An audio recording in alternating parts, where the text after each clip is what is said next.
we talk to Wanjira Maathai, who actually is the daughter of Professor Wangari Maathai, the late. So, Wanjira is the Managing Director of Africa and Global Partnerships at the World Resources Institute. Among other things, we discuss economic transformation and economic justice in Africa vis-a-vis climate change.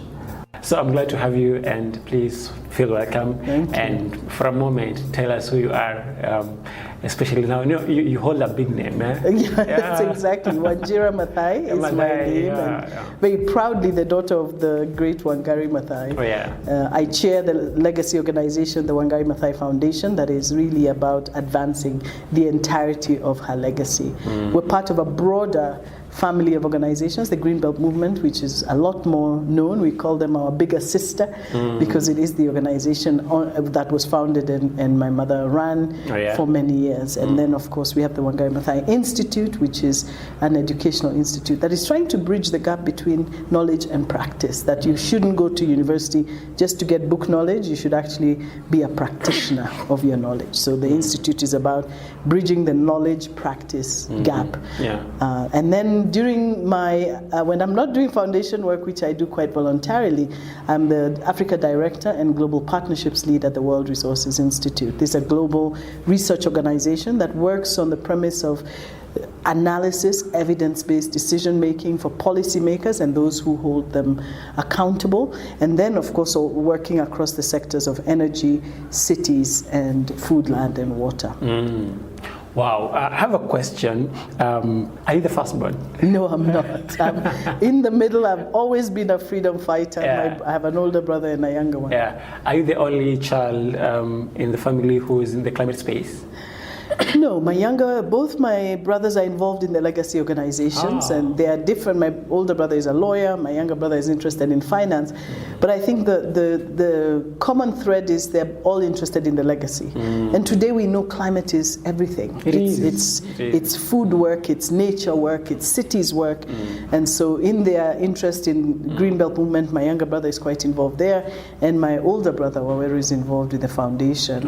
We are all doing, courageous leadership work, which is what the foundation does, or environmental stewardship work, which is what the Greenbelt Movement does. Prof was really a staunch advocate for the trees, for people, and literally justice and everything. So currently today we have the loss and damage, we have the emissions and the climate finance. So I don't know what legacy, I mean from my legacy, what sort of do you borrow from my legacy and keeps you going, especially in relation to today's climate needs? Climate issues. Well, that's a really good question, because I think the greatest legacy that Wangari Maathai left us is our love for nature. I haven't met a Kenyan anywhere who, if you tell them Karura Forest is being cut, they don't get visibly agitated.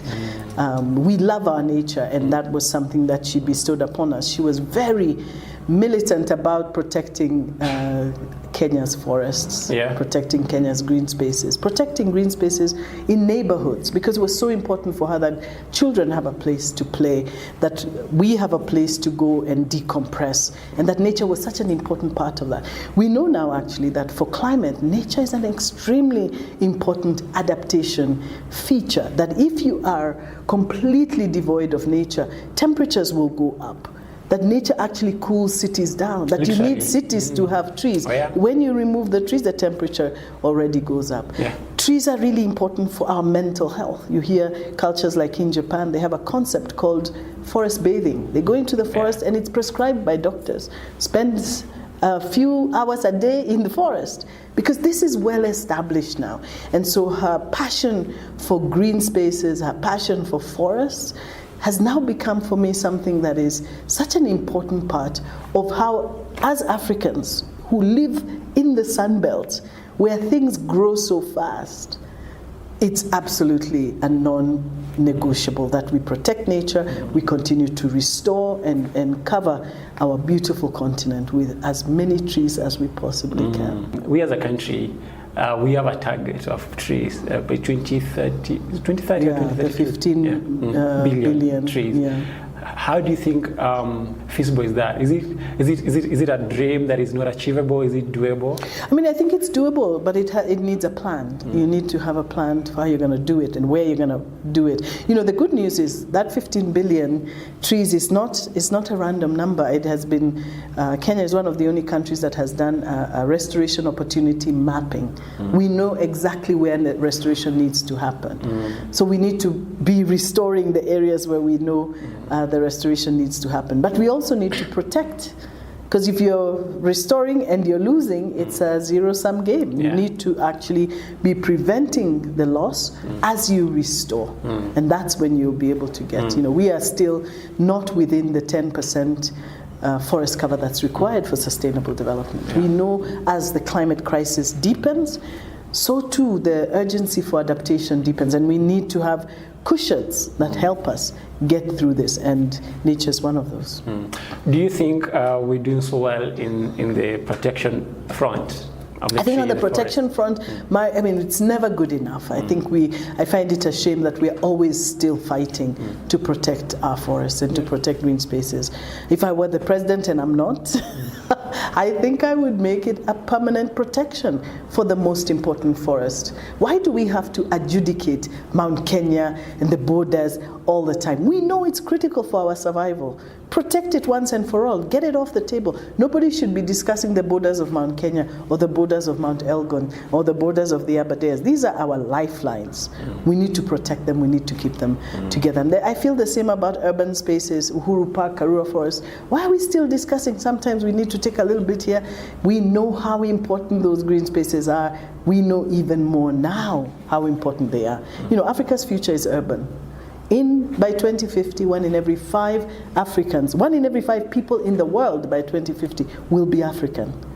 And that's going to mean that we're going to need as much of the cushion we need to plan so that we are not destroying green spaces to create way for grey infrastructure.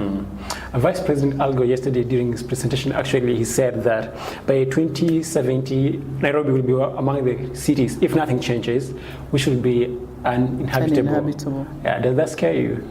Well, it doesn't scare me. It motivates me to do what I do even more, because we know what we need to do. It would scare me if we were told there's nothing you can do about it. But we know there's so much we can do, so that has to motivate us.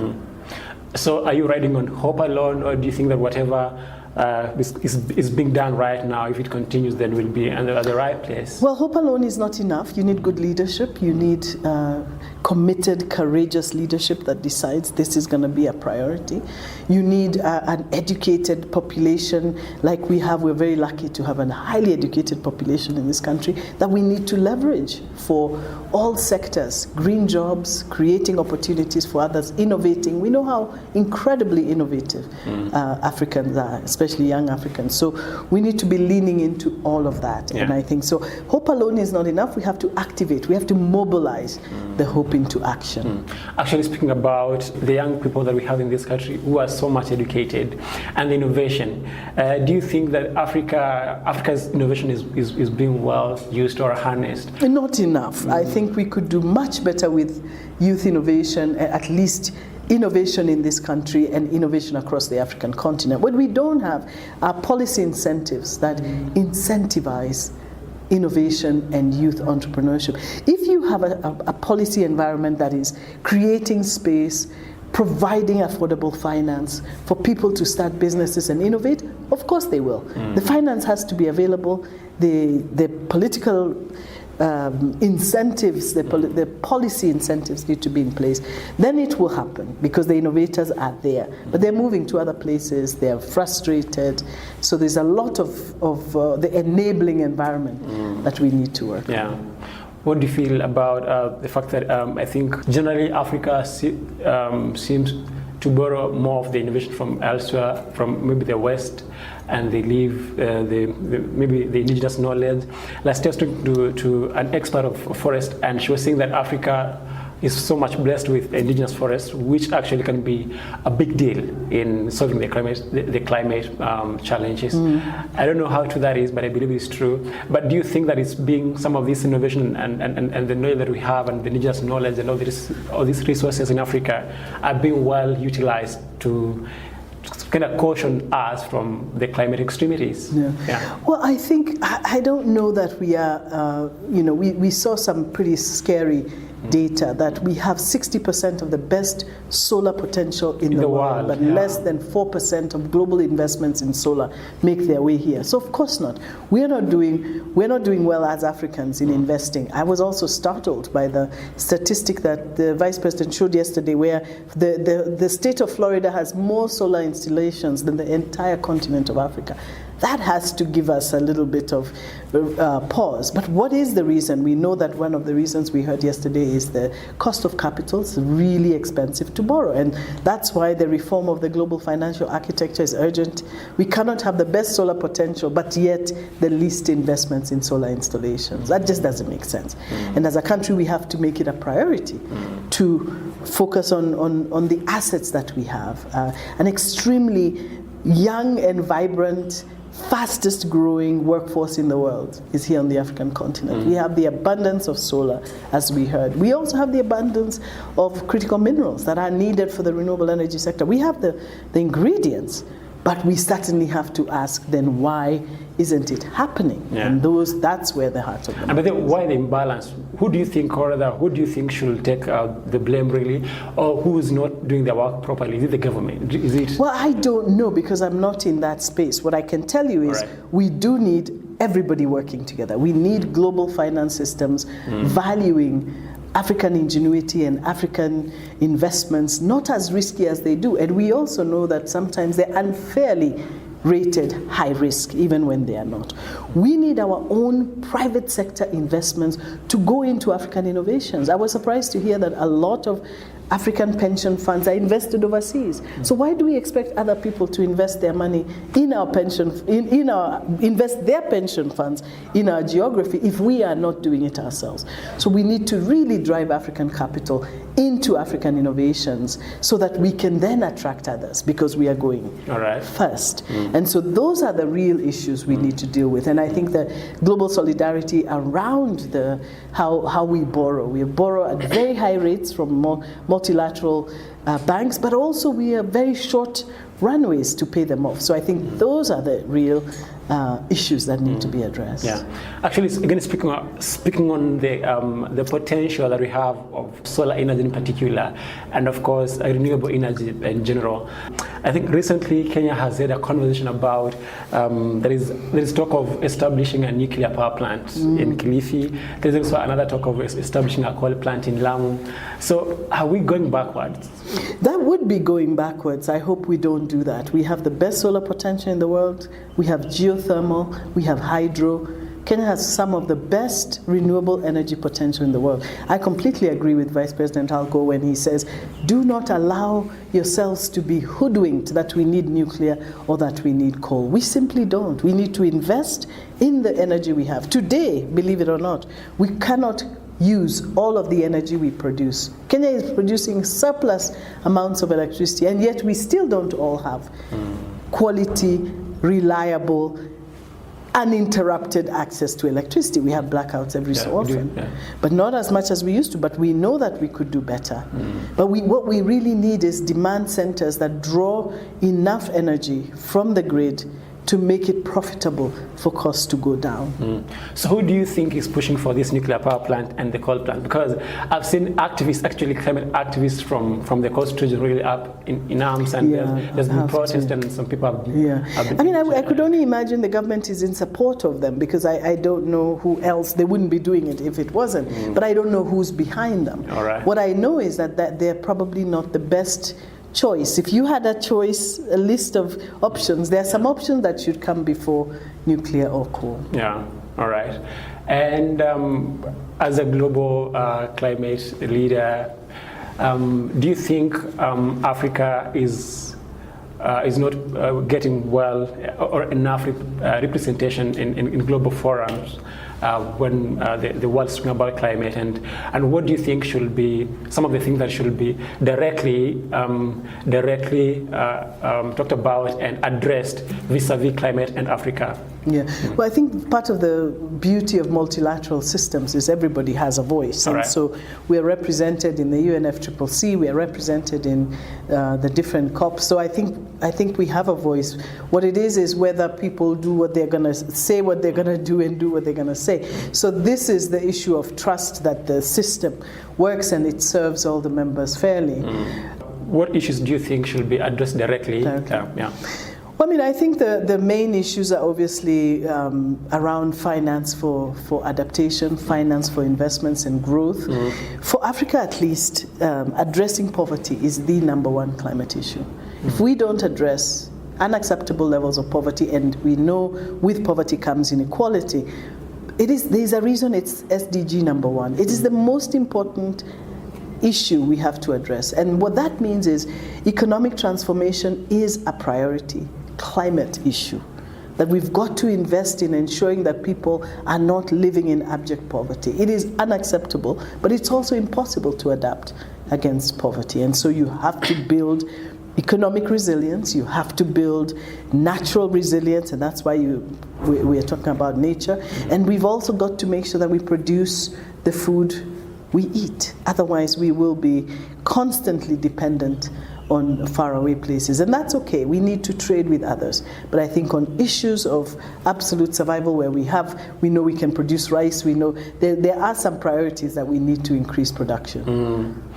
I know that for a fact, women and the marginalized groups in the cycle, like the people living with disabilities, and basically we have those groups which are among the people who are most affected by some of these climate extremities, you know. Right.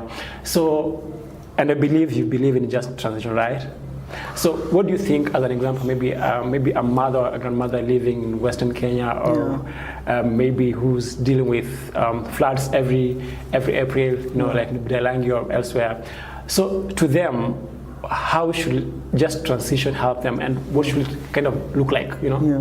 You know, I have a problem with the just transition language here. All right. Because you can only transition from something you have. All right. The just transition that language is used a lot for energy transition. The energy transition is from a coal-based energy system to a more renewable energy-based system. Look at a country like Kenya. We have 85 to 90% renewable energy in our grid. So we don't want to transition from that to something else. Right. What we're talking about is an economic transformation. Right. So I like to think of our just transition is an economic transformation. That's a transition we want to see. How does that green grid work for us? How do we localize manufacturing? How do we create green industries that are clean and climate resilient, so that people are working in those sectors, creating opportunity and jobs and prosperity that is also driving us into a green, climate resilient future? That's the transition we want to see. But it's not a transition from dirty energy to clean energy. It's a transition into an economic prosperity situation. Yeah. So still on that, how do you think, rather than the people that I've just mentioned, the most vulnerable groups in the community who are most affected, should be kind of cautioned, and not just by tokens, but in a way that is sustainable? Yeah, I think we have to make sure that systems work for everybody. You cannot have systems that are predatory, that are ensuring that the producers of our food are the hungriest and the poorest. That's unjust. And so it's about our supply chains and our value chains and who gets what. Are we paying fair price to producers so that they can produce food, earn a decent living, and send us food to the marketplace? So all of those systems need some review and of course an adjustment on justice, because paying fair price allows the farmer to produce, get their due, and then of course move. And so the enabling environment needs to be sound, because for everybody, ensuring that you can feed your family, ensuring that you can live in a livable, habitable environment are the two most important things. And if you do not have that, I mean, to see people having to look for ways to cool themselves, that's pretty frightening. But that's also important when we live in a country like this, which is so green, that we keep it that way. Yeah, all right. Well, Africa has the average age of the entire continent, I think, is around 19 or 20, basically Gen Z population. Yes. So what should we say to these young people who form the the majority of the African continent population, because now basically we are, or rather they are, they are the future and the present.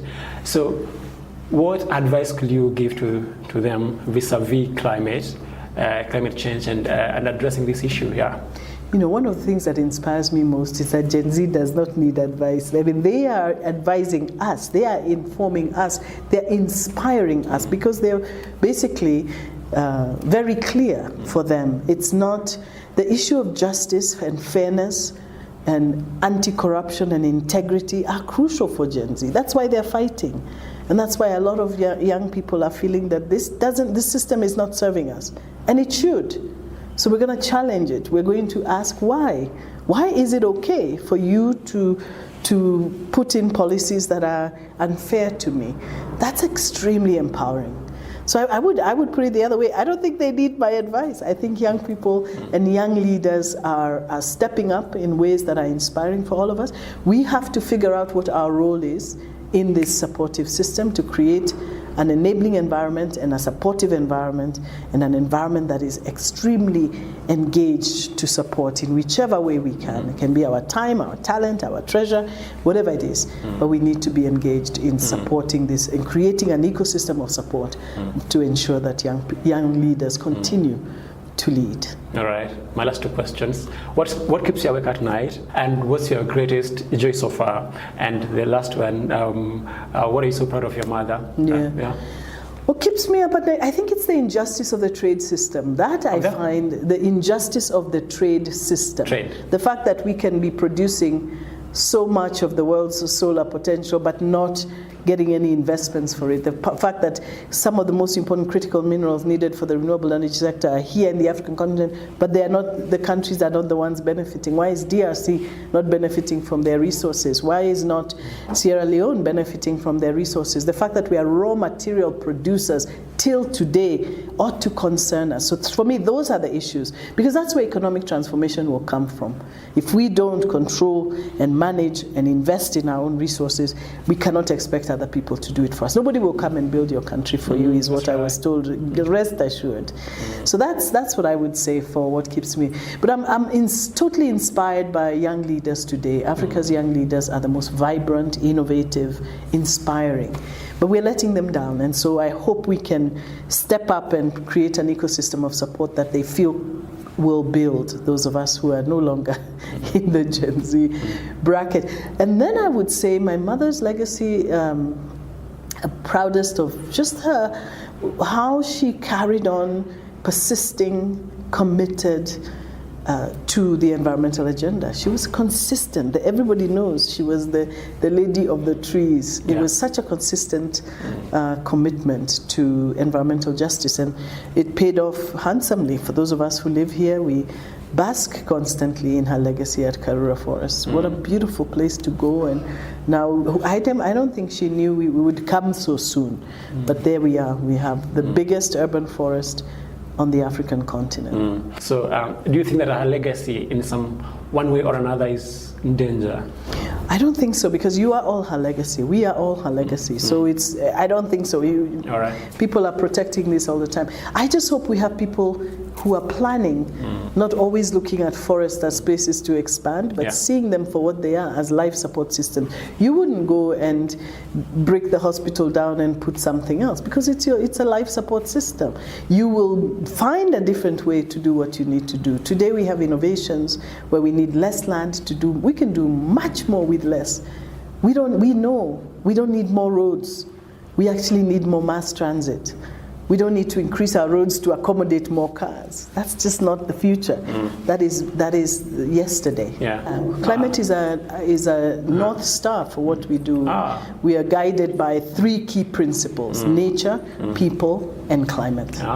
So those are the three that have to be across every program we have at WRI. Nature, people, and climate are the North Star.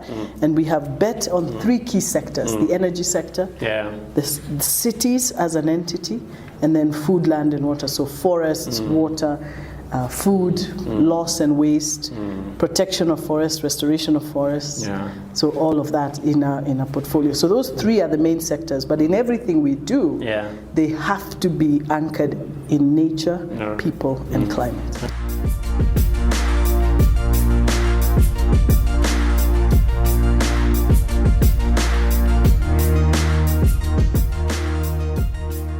That was insightful from Wanjira Maathai, the daughter of Professor Wangari Maathai, the late and the legend.